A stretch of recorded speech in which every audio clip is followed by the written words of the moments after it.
오늘 보실 하나님의 말씀입니다. 요한복음 3장 16절입니다. 오늘 보실 하나님의 말씀은 요한복음 3장 16절입니다. 제가 먼저 하나님의 말씀을 읽고 여러분이 읽고 다 같이 한번 읽는 것으로 하겠습니다. 하나님이 세상을 이처럼 사랑하사 독생자를 주셨으니 이는 그를 믿는 자마다 멸망하지 않고 영생을 얻게 하려 하심이라. 하나님이 세상을 이처럼 사랑하사 독생자를 주셨으니 이는 그를 믿는 자마다 멸망하지 않고 영생을 얻게 하려 하심이라. 다 함께 읽으시겠습니다. 하나님이 세상을 이처럼 사랑하사 독생자를 주셨으니 이는 그를 믿는 자마다 멸망하지 않고 영생을 얻게 하려 하심이라. 아멘. 한 번만 더 읽겠습니다. 하나님께서 세상을 할 때 잠시만요. 죄송합니다. 제가 갑자기 생각지 않은 것을 여러분에게 요구해서 그 세상에다가 저희 각자 이름을 넣어가지고 한 번만 더 묵상하도록 하겠습니다. 다 함께. 하나님이 이 영국을 이처럼 사랑하사 독생자를 주셨으니 이는 그를 믿는 자마다 멸망하지 않고 영생을 얻게 하려 하심이라. 오늘 아멘. 오늘 설교 중에 제가 16장을 이렇게 여러분에게 같이 읽겠습니다 할 때 그 세상에다가 여러분의 이름을 넣어서 읽는 시간을 갖도록 하겠습니다. 잠시 기도하시겠습니다. 하나님 감사합니다. 하나님 사랑합니다. 하나님 2000년 전에 이 땅에 저희 각자를 위하여 우리 모두를 위하여 얼마나 힘드셨습니까? 십자가의 그 고통 중에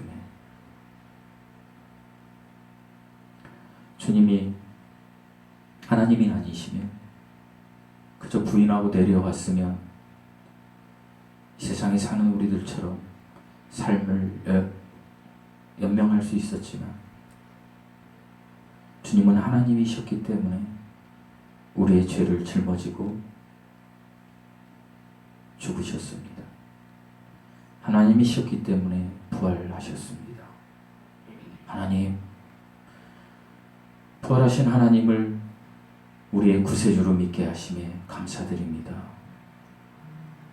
하지만 세상이 힘들고 어지러워져서 하나님이 없이도 되는 것처럼 우리가 살아갔던 시간들이 많았음을 고백합니다.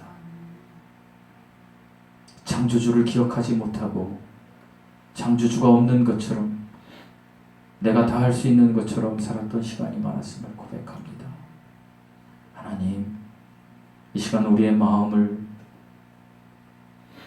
열어서 하나님의 말씀을 받아들임으로 그 독생자의 사랑을 우리가 감사함으로 반응할 수 있는 시간이 되게 하시고 이 예배를 통하여 우리의 삶이 이전과 이후로 달라지는 귀한 결단의 시간이 되게 하여 주시옵소서. 시간 마음과 뜻과 정성을 다하여 예배드립니다. 하나님, 이 또한 우리의 생각대로 되지 않을 수 있으니 하나님의 은혜가 필요합니다. 우리 각자에게 이 은혜를 부어 주시옵시고 우리 하나님만 홀로 영광받아 주시옵소서. 감사드리며 예수님의 이름으로 기도드리옵나이다. 아멘. 우리는 요한복음 3장 16절을 지난주부터 이제 제가 이번 주 다음 주까지 나눈다고 말씀드렸습니다. 그래서 세 가지로 나누겠다라고 말씀드렸죠. 지난주에는 구원의 이유, 동기, 그것은 하나님이 세상을 이처럼 사랑하사, 그러니까 여기에서 핵심은 사랑이었다라고 말씀드렸습니다. 어떤 사랑이요? 아가페의 사랑. 우리 사람들이 하는 사랑은 필리아 사랑, 남자와 남자, 여자와 여자 우정을 얘기하는 사랑이 있습니다. 그 다음에 에로스의 사랑이 있습니다. 이건 부부의 사랑입니다.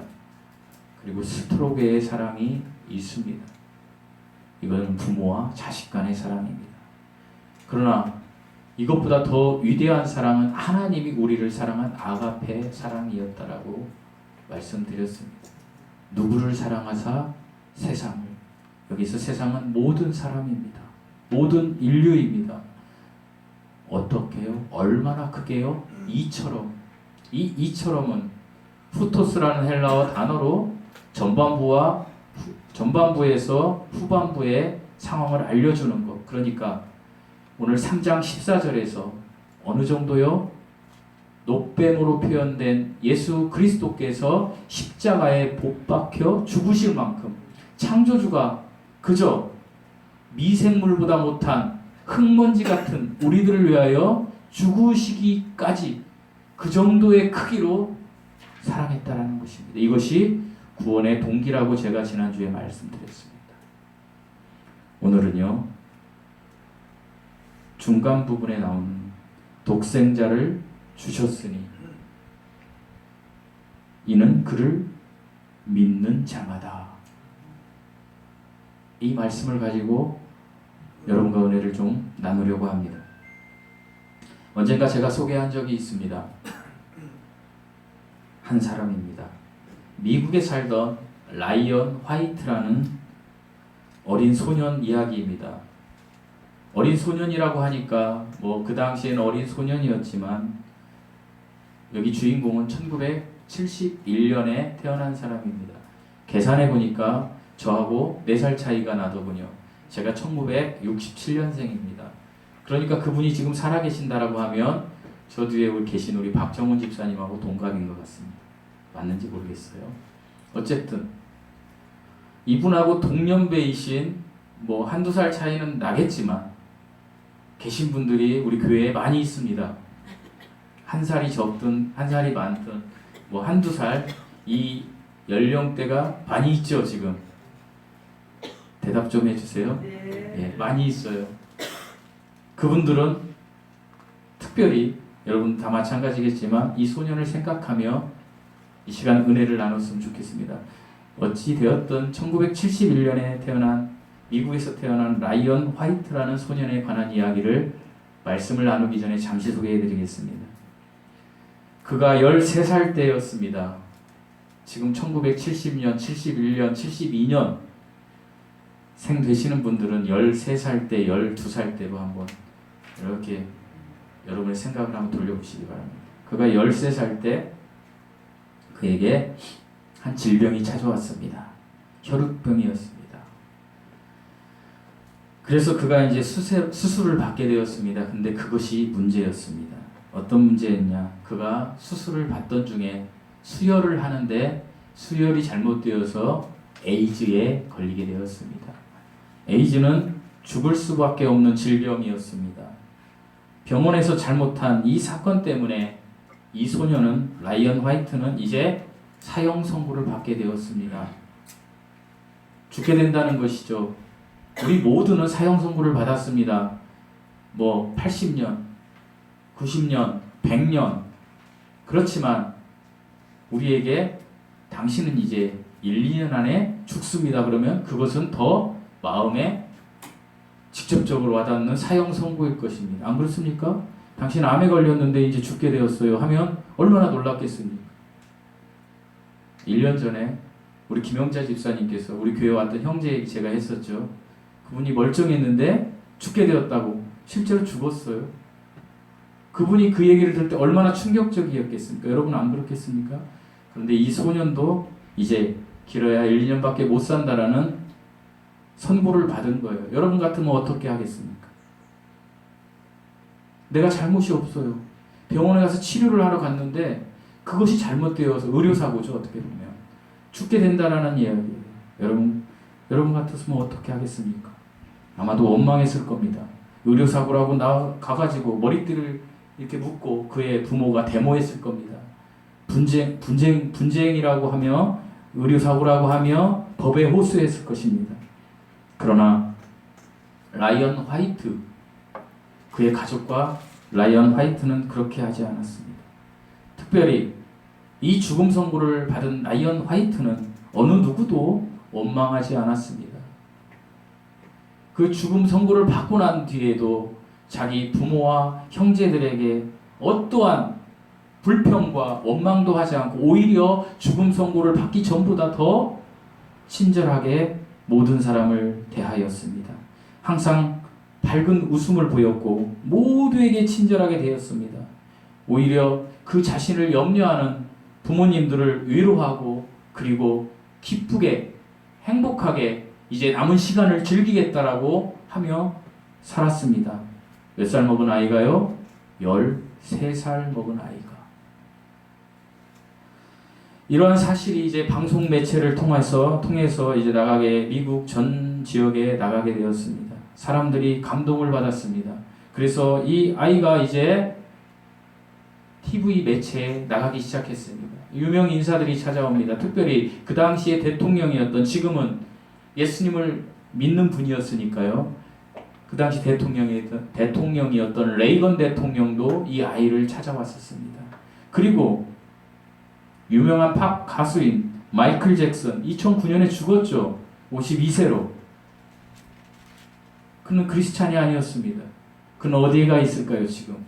그렇지만 마이클 잭슨은 그 당시 너무 유명했고 사형 선고도 받지 않은 상황이었습니다. 그때에 마이클 잭슨도 와가지고 이 아이를 위로했습니다. 이때가 1984년, 85년도 때, 이때이니까. 마이클 잭슨이 얼마나 영웅적인 전 세계의 그런 가수였습니까? 그런데 그가 이제 18세가 되었을 때 드디어 이제 하늘나라에 가게 되었습니다. 그때 마지막에 죽어가는 아들에게 아버지가 이렇게 이야기합니다. 아들아, 너무 미안해. 아빠가 너에게 해줄 수 있는 게 지금 이 상황에 아무것도 없구나. 어떤 선물도 너에게 줄 수가 없네. 아빠가 할 수 있는 게 아무것도 없어. 너무 미안해, 아들. 그러자 아들이 이렇게 이야기했다라고 합니다. 아니에요, 아버지. 전 지금까지 너무나 많은 선물을 사람들에게 받았어요. 정말 너무 많은 선물을 받고 살아서 저는 행복했지만 그 중에 가장 행복한 선물은 아빠가 제게 주신 선물이에요. 그것은 바로 아빠가 알려주신 천국에 가는 방법, 천국 열쇠이었어요. 아빠는 나에게 예수님을 소개해 주었고 천국에 가는 길을 알려주었고 교회에 나가서 예수님을 믿게 해 주셨어요. 그리고 그 하나님의 말씀을 통하여 영생을 얻도록 해 주셨어요. 이 말을 하고 라이언 화이트는 천국으로 갔습니다. 18세에. 그러니까 5년을 더 자른 거죠. 13세에 그런 사고가 있고. 사랑하는 성도 여러분, 하나님은 진정으로 세상 모든 사람을 사랑하신다라고 지금 요한복음 3장 16절에서 이야기하고 있습니다. 특별히 오늘 여기 앉은 저와 여러분, 지금 예배드리는 저와 여러분을 하나님은 사랑하셨습니다. 그래서 하나님은 우리에게 선물을 주셨습니다. 저는 오늘 그 구원의 방법 중에서 하나님의 사랑을 생각하며 하나님의 선물과 그리고 그 선물에 대한 우리가 어떠한 반응을 해야 하는지에 대해서 여러분과 말씀을 좀 나누고자 합니다. 하나님이 우리에게 주신 선물은 가장 귀한 선물, 가장 위대한 선물, 가장 최고의 선물, 라이언 화이트가 이야기했던 그 선물은 어떤 것일까요? 우리 3장 16절을 세상에 자기 이름을 넣으면서 한번 읽어보시겠습니다. 시작. 하나님께서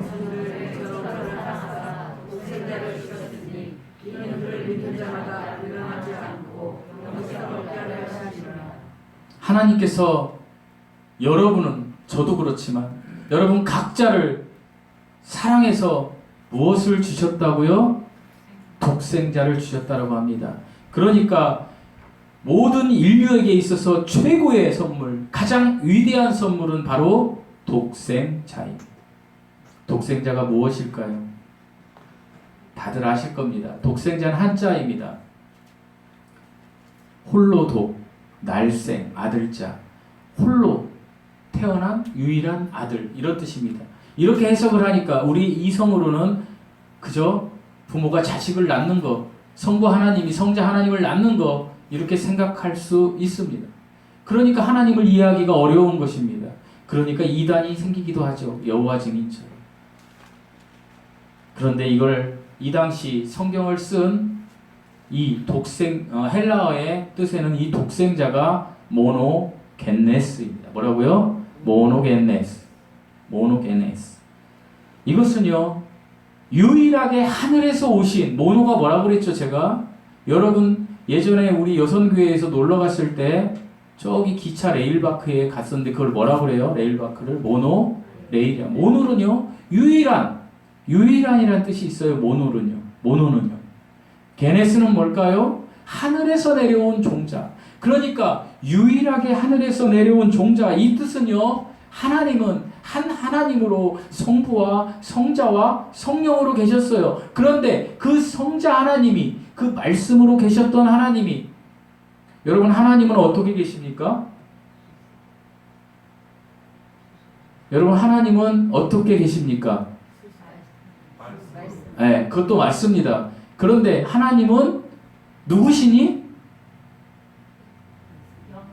그렇죠. 지금 보이지 않아요? 제 뒤에? 다시 우리 한번 뒤에 있는 거 한번 말씀 읽어볼까요? 시작. 하나님은 영이시니 예배하는 자가 영과 진리로 예배하니라.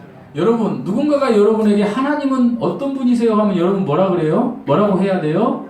영이시다. 하나님의 존재는 영이십니다. 하나님은 영이셨어요. 성부와 성자와 성령 하나님은 영이세요.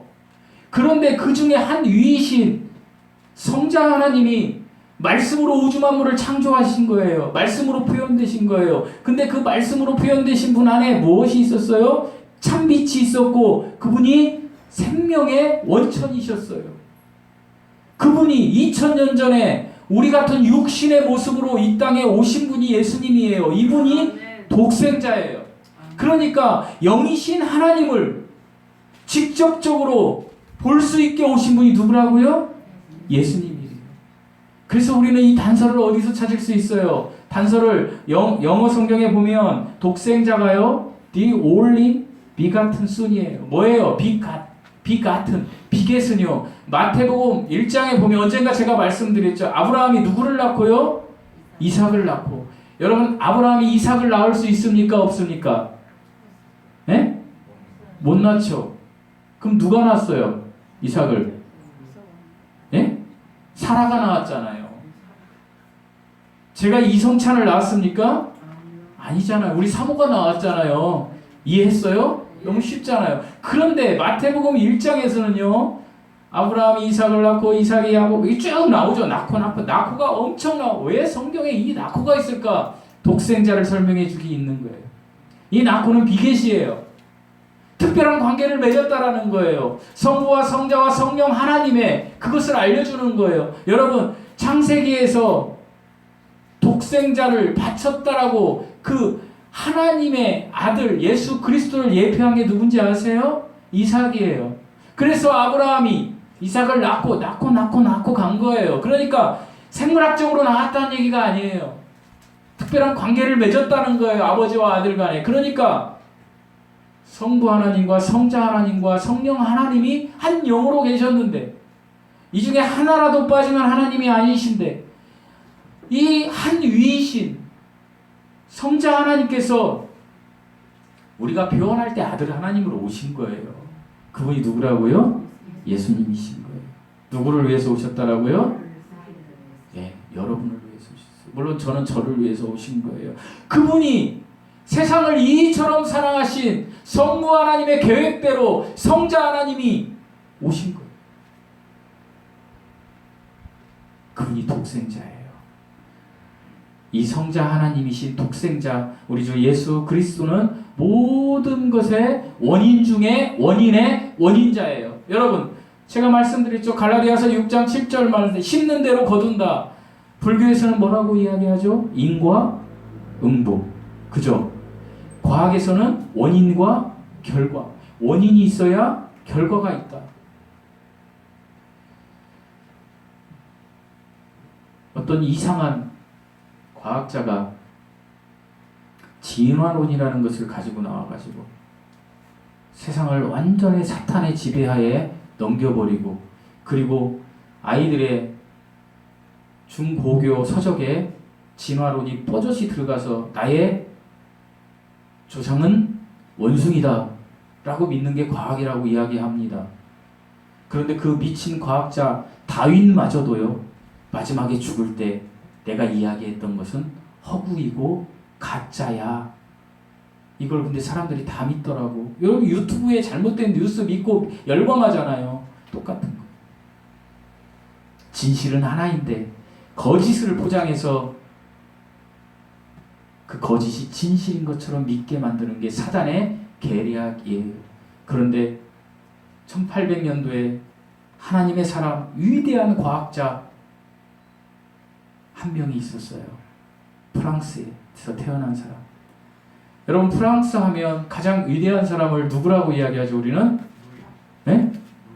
루이요? 루이 16세? 그 처형당했잖아요. 마리 앙네트의 남편. 프랑스 하면 사람들이 전부 다 말 타고 이렇게 한 사람 누구 있죠? 나폴레옹. 나폴레옹이라고 해요. 그런데 그것은 프랑스 사람이 아닌 다른 나라 사람들이 프랑스 하면 생각나는 사람 누구예요? 그러면 나폴레옹이에요. 이렇게 얘기한대요. 우리나라는 뭐 위대한 왕이 누구예요? 그럼 다 세종대왕. 장군은요? 이순신. 그죠? 근데 다른 나라에서는 그렇게 판단하는 게 다를 수 있잖아요. 근데 프랑스 외에 전 세계 사람들이 프랑스 하면 위대한 사람이 누구냐 딱 얘기하면 파스텔르라고 한다. 누구요? 파스텔르. 파스텔르 우유 아시죠? 네. 파스텔르. 그 파스텔르. 그 사람은요 정말 신실한 과학자였어요. 그 파스텔르가요 진화론에 버금가게, 파스텔르가 위대한 일을 두 가지 했는데 진화론을 그러니까 우리 이 성경이요 지금 그 아이들의 교과서에 들어가 있어요? 안 들어가 있어요? 안 들어가 있어요. 그래서 이 성경은 뭐 종교적인 거고 허구고 심하고 이렇게 믿죠. 그런데 진화론은 들어가 있잖아요. 뭐 종의 기원 이렇게 해가지고. 그런데 이 파스텔르가요 연구를 했는데 한 가지 사실이 들어가 있어요. 뭐가 들어가 있는지 아세요? 그것은 생물은 반드시 생물에서 나온다. 그러니까 모든 원인에는 그냥 그저 자연적으로 발생되는 없고 반드시 그 원인자인 생물이 있다 라고 하는 것이 지금 교과서에 들어가 있어요. 그리고 그 당시 파스텔르가 살았던 시대에 여러분 이제 파스텔르에 대해서 오늘 새롭게 배우는 거예요. 2천만 명 이상이 죽었던 패스트로 인해서 다 죽어버렸어요. 지금 코로나는 기껏해야 뭐 몇십만 명 죽었다고 하는데 그 당시에 수도 없는 사람이 죽어갔는데 이 사람이 그 죽어간 사람들을 죽지 않도록 그 백신을 개발한 사람이에요. 그래서 인류사에서 위대하게 백신이라는 말을 썼던 사람이 최초의 사람이 누구냐? 파스텔르예요. 그래서 지금도 코로나 뭐예요? 백신 맞자. 그래서 오늘날에도요 전 세계에 파스텔르 연구소가 있어요. 우리나라도 파스텔르 우유 있잖아요. 그래서 코로나 백신도 거기서 막 나오는 거예요. 그렇게 위대한 사람이에요. 그런데 이 위대한 사람이요 하나님의 사람이었어요. 모든 것은 하나님으로부터 나왔다라고 믿은 사람이에요. 그리고 이 사람이 정말 자기 믿음을 73세를 살고 이 땅을 떠나갔는데 그때까지 모든 과학의 연구를 하면서 모든 원인의 원인자는 우리 주 예수 그리스도이시다. 하나님이시다 라고 믿고 갔던 사람이에요. 우리보다 더 뛰어났던 과학자가. 그런데 우리는 파스텔르보다 안 뛰어나잖아요. 그러니까 믿어도 돼요. 모든 최초의 원인자가 누구라고요? 하나님. 우리 주 예수 그리스도예요. 예수는 여호와 플러스 구원이라는 뜻이 있어요. 예수님은 구원자이신데 여호와 플러스 구원이에요. 그러니까 구약에 나오는 여호와는 거의 90% 이상 예수님으로 등장하시는 거예요. 표현되신 하나님이에요. 말씀으로 표현되셨고 아브라함에게 사람으로 나타나셨고 그리고 2000년 전에 직접 이 땅에 오신 분, 그분이 바로 독생자예요. 그분이 히브리서 1장 3절에 보면 모든 만물을 말씀으로 붙드시는 분이래요. 창조만 해온 게 아니에요. 말씀으로 모든 것을 붙들고 계신 거예요. 바닷물이 경계선을 이루어서 어느 정도 왔다가 지나가게 이 모든 힘의 근원이신 거예요. 이분이 독생자예요. 그런데 이 독생자가 누구를 사랑했더라고요? 여러분을 사랑한 거예요. 저를 사랑하시고 이보다 더 큰 사랑이 어디 있어요? 이것이 선물이에요. 이보다 큰 선물이 어디 있어요, 이 세상에. 다음 주에는 이 선물에 대한, 선물을 받았을 거에 대한 결과에 대해서 제가 말씀드리겠지만, 어찌되었던 이보다 더 큰 선물이 없는 거예요. 그런데 이 선물이 어떻게 왔어요? 2000년 전에 예수님으로 오신 거예요. 이 예수님 안에는 모든 부정한 사람들이 마실 수 있는 생수가 솟아났어요. 저와 여러분이 아무리 큰 죄를 지었어도 예수님 앞에 나가서 회개하면 깨끗게 되는 거예요. 우리의 원죄가, 사탄이 우리에게 먹이로 주었던 원죄가 예수 그리스도의 그 보혈의 피로 깨끗게 씻게 되어서 우리가 그것을 받아들이면 우리는 구원받게 되는 거예요. 그렇지만 여전히 우리의 이 육신의 몸에 남은 그 종료, 그 속성 때문에 이 3차원의 세계를 살면서 우리가 여전히 세상 것을 바라보며 돈, 명예, 권세를 쫓아가는 우리들, 그래서 죄를 짓는 우리들, 그 죄마저도, 그 죄의 열매마저도 지금 이 시간 여러분이 일주일 동안 지었던 그 죄들도 역시 하나님 보좌 앞에 나가서 우리가 아뢰이면 하나님께서 깨끗게 해주시는 거예요. 우리 안에 내주하신 성령님께서 예수 그리스도를 통한 생수를 통해서 우리를 깨끗게 해주시는 거예요. 여러분, 우리가 지금 걱정과 근심과 어려움이 있나요? 그것도 채워주시고 처방해 주시는 분이 바로 이 독생자 예수 그리스도라는 거예요. 예수 그리스도 안에서 모든 믿는 자들에게 이것들이 제공되고 있다는 것을 기억해야 돼요. 특별히 저와 여러분에게 주님이 함께 하시며 이 모든 솔루션을 제공해 주고 있는 거예요. 그런데 우리가 이 주님을 찾지 않고 기억하지 않으니까 주님은 주시려고 하는데 우리가 세상을 향해서 하나님이 없는 것처럼 막 이렇게 살아가니까 안 되는 거예요. 예수 그리스도는 온 세상에 하나님이 주신 선물이에요. 뭐라고요? 선물이에요.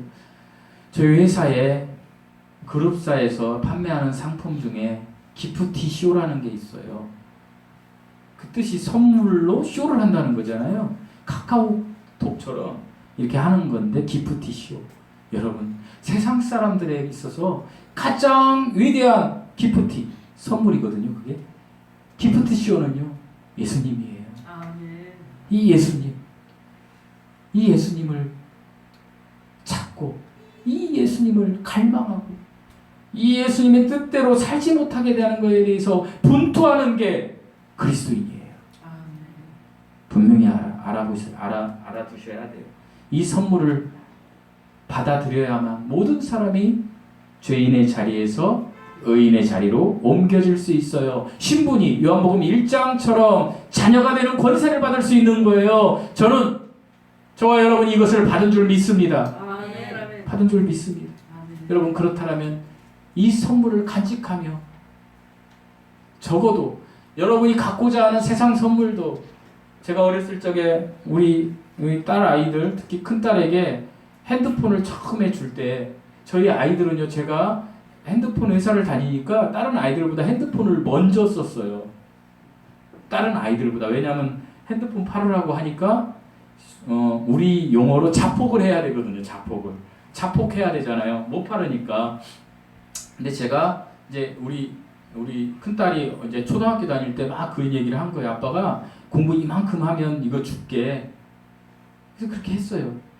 근데 이제 뭐 죄송합니다. 저희 집 얘기를 해서 이해하기 쉽게 하기 위해서 우리 아들한테도 그렇게 얘기를 한 적이 있어요. 우리 찬양이가 아빠가 이 정도 하면 너 이거 해줄게. 저 핸드폰 줄게. 해줄게. 근데 그걸 못했어요. 기억하는지 모르겠지만. 근데 제가 해줬을까요? 안 해줬을까요? 해줬어요. 너무 좋아하는 거예요. 핸드폰을 받는 순간. 물론 그게 2일이 가고 3일이 가고 4일이 가고 나중에 뭐 오랜 시간이 가고 지금은 아이폰을 해줘도 별로 식상해하죠. 그렇지만 세상 선물도요, 받으면 그때 얼마나 좋아요. 제가 무슨 얘기 하려고 하냐면, 여러분이 구원받았을 때, 독생자를 선물로 받았을 때, 이것이 실제가 됐을 때 얼마나 좋았어요. 막 기뻤잖아요. 막 너무 좋아서 저는 그랬거든요. 근데 살다 보니까 어때요? 점점점 식어져서 아이폰을 줘도 아이 뭐 아빠니까 준 거지 이렇게 되는 거예요. 그런 지금 시대를 우리가 지금 살고 있어요, 여러분. 우리 선물을 받았을 때를 다시 회복해야 돼요. 각자가 어떤 선물이요? 독생자 예수 그리스도를 만났던 때를 기억하세요. 제가 설교 서두에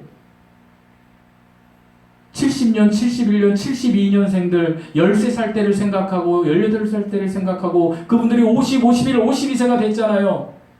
여러분과 동년배였던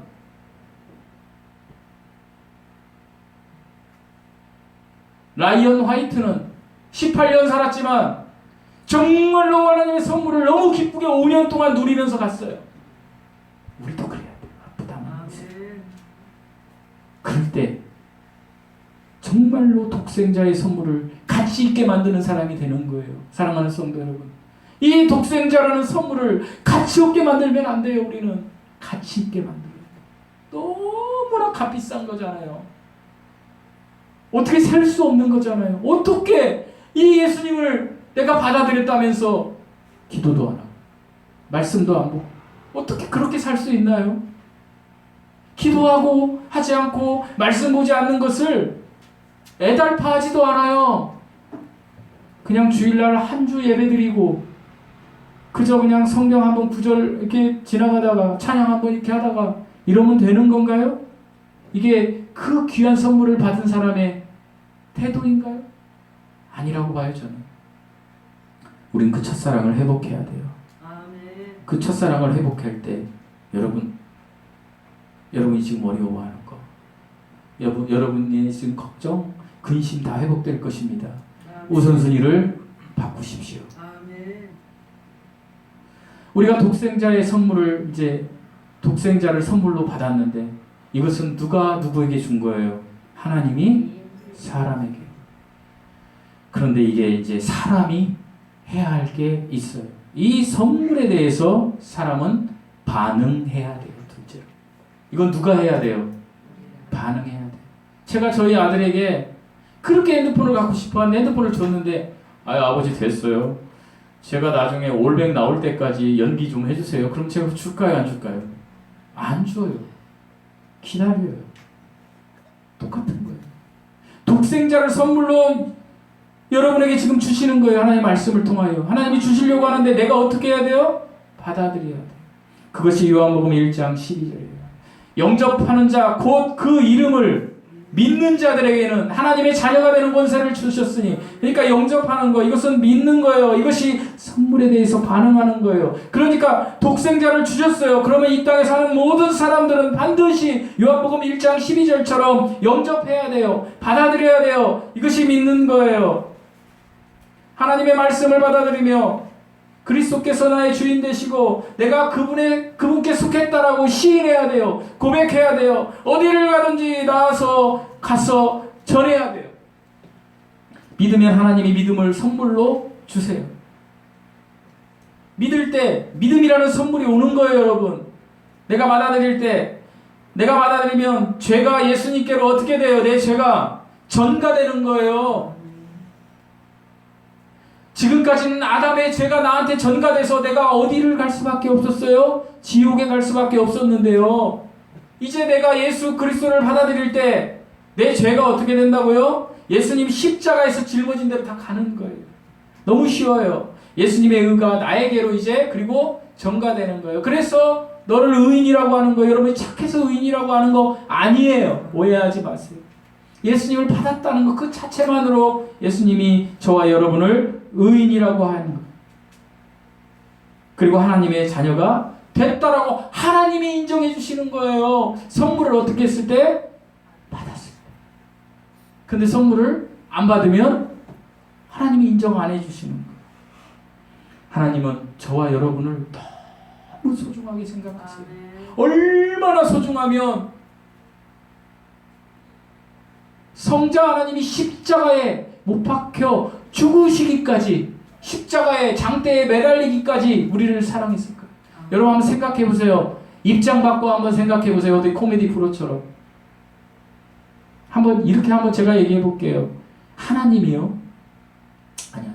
예수님이요? 하나님이 아니시라면, 성자 하나님이 아니시라면 인간이었어요. 저와 여러분 같은. 그러면 십자가에서, 자, 이제 지금부터는 여러분이 그렇게 당한다고 생각하세요. 못을 박아요. 다리에 또 못을 박아요. 그거 보셨죠? 그 영화 여기다. 자, 내 손에 대못을 망치로 꽉 박아요. 그러면 저와 여러분 같으면 어떻게 할까요? 네? 너무 아프니까 살려주세요, 살려주세요. 저는 예수가 아니에요, 하나님이 아니에요. 하겠어요, 안 하겠어요? 아주 상식적으로 저 같으면 그렇게 하겠어요. 또 박어. 나는 하나님이니까. 이렇게 하겠어요? 저와 여러분이? 안 할 거예요. 또 이쪽에 박으니까 아이고 나는 하나님 아니라니까요. 나는 왕이 아니에요. 나 좀 살려주세요 했을 거예요. 인간이라면. 그런데요. 예수님은 하나님이셨기 때문에 어떠한 얘기도 안 한 거예요. 십자가에 못 박히실 때. 그리고 들려 올려졌을 때 아무 얘기도 안 하신 거예요. 누구도 원망하지 않으셨어요. 그 시간에 예수님은 성부 하나님께 기도하셨어요. 여러분, 그분이 하나님이셨기 때문에 가능했다라는 거예요. 그분이 저와 여러분에게 선물로 오신 거예요. 우리가 믿음 이야기 많이 합니다. 믿음의 본질이 무엇일까요? 믿음은요, 하나님의 결정에 대한 사람의 반응이에요. 하나님이 뭘 결정했어요? 독생자를 주시기로. 아니, 주셨어요. 이거에 대한 반응이 뭐라고요? 믿음.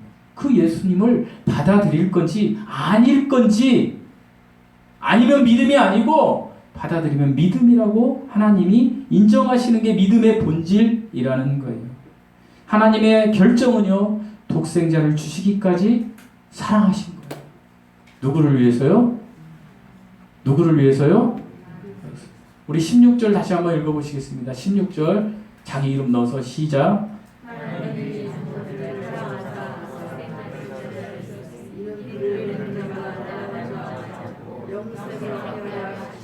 하나님이 여러분을 사랑하셨어요. 독생자를 받아들이면 하나님의 그 결정에 대한 독생자를 받아들이는 것이 반응이에요. 그것이 믿음이에요. 그러한 참된 믿음을 가진 사람만이 하나님께 정직한 그리스도인이라고 인정받을 수 있어요. 이런 그리스도에 대한 참된 믿음은요, 스스로를 회개하는 거예요. 구원받기 전에 스스로를 회개하고 그리스도를 온전히 구세주로 받아들이는 그 마음속에 철저한 신뢰가 생기는 거예요. 그러니까 내가 어떤 상황에서라도 하나님이 내 안에 계시기 때문에 나는 이것을 이길 수 있다는 그 마음이 생기는 거예요. 내 마음의 주인이 누가 되는 거예요? 예수님이 되시는 거예요. 이것은요, 지식과 양심과 감정과 의지의 총체적인 행위로 나타나는 거예요. 그러니까 믿음이 있다라고 하면 여러분이 어떻게 해요? 하나님 말씀에 순종의 열매를 맺게 되어요.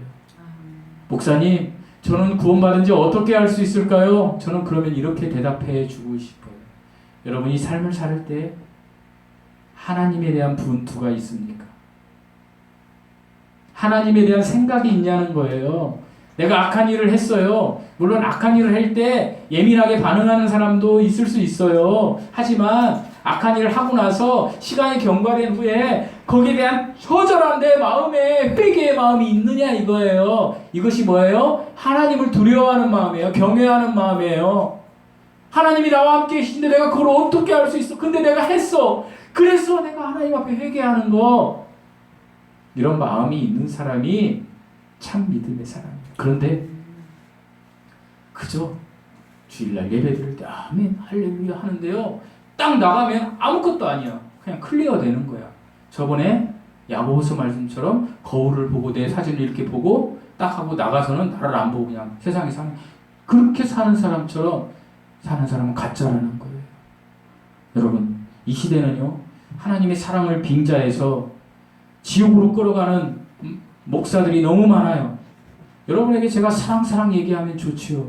여러분 사랑의 자유하세요. 여러분의 자유를 마음껏 누리세요. 저도 한때는 그렇게 얘기했었어요. 그런데 그 사람이 가짜면 어떻게 할 거예요? 가짜라는 걸 누가 잘 알아요? 자기가 잘 알아요.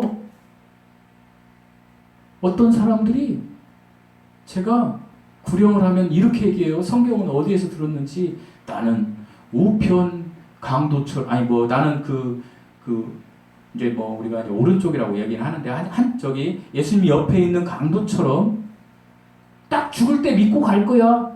맞아요? 틀려요? 그렇게 믿으면 천국 가요? 안 가요? 대답 좀 해주세요. 가요. 집사님 가요. 왜 가요? 하나님이 너는 나와 같이 천국에 간다고 하나님이 얘기한 거예요. 예수님이 천국 가는 거예요. 그 사람 믿음이 진짜라는 거예요. 그런데요. 인류 역사상 그런 사람은 딱 몇 명이에요? 그 강도 한 명이에요. 그 사람 외에는 누구도 그렇게 할 수 없어요. 그걸 알아야 돼요. 그러니까 우리는 지금 믿어야 돼요. 그리고 우리가 믿었는데 하나님의 뜻대로 안 살았으면 회개해야 된다는 거예요. 사랑하는 성도 여러분, 예수 그리스도의 십자가의 보혈의 피의 죽음이요 죄를 짓는 에버랜드의 자유이용권이 아니에요. 내가 에버랜드에 이용권 끊고 가갖고 마음대로 거기에서 하는 게 그게 아니라는 거예요. 예수님의 십자가는요, 우리가 하나님의 성품을 담는 거룩의 길을 걸어가기 위한 이용권이에요. 그 거룩의 길을 가야 되는데 못 가니까 그거에 대한 내가 분투, 내 마음의 갈등. 저 여러분에게 묻고 싶어요. 여러분 일주일 동안 살면서 이런 갈등이 있으셨습니까? 아무렇지도 않았습니까? 아무렇지도 않은 것이 하나님의 저주라는 사실 잊지 마십시오. 지금요 왜 코로나19 시대가 저주 시대인지 아십니까? 하나님이 그냥 내버려 두시는 시대예요. 교회 안 가도, 예배 안 드려도, 기도 안 해도, 하나님을 생각 안 해도 하나님이 그의 상실한 마음대로 어떻게 두사? 내버려 두사. 이거 제가 얘기하는 겁니까? 로마서 1장에 써 있잖아요. 내버려 두사. 이게 저주예요. 야, 내가 있잖아. 죄를 짓는데도, 내가 아무것도 안 하는데도, 이거 하나님은 아무렇지도 않아. 이게 저주라니까요. 죄를 지었으면 차라리 암에 걸려서 내가 회개하고 하나님께 돌아오는 게 축복이에요. 그게 하나님의 간섭이거든요. 여러분, 정말 정신 차려야 합니다. 우리는 정신 바짝 차려야 돼요. 바짝 차려야 돼요. 왜요? 하나님의 음성을 들어야 돼요. 하나님 66권 성경을 통하여 하나님의 음성을 들어야 돼요. 여러분, 성경 66권 이 속에 하나님이 주실 모든 것이 삶의 축복이 여기 다 있는데 성경 66권도 읽지 않고, 제가 언젠가 말씀드렸어요. 성도들 성경책 가지고 다니세요. 어떻게 이 귀한 선물을 안 가지고 그냥, 목사가 주인이 아니기 때문에 단독으로 할 수 없지만 전 저 성경책 치우고 싶다니까요. 이거 자랑해야 되는 거 아닌가요? 성경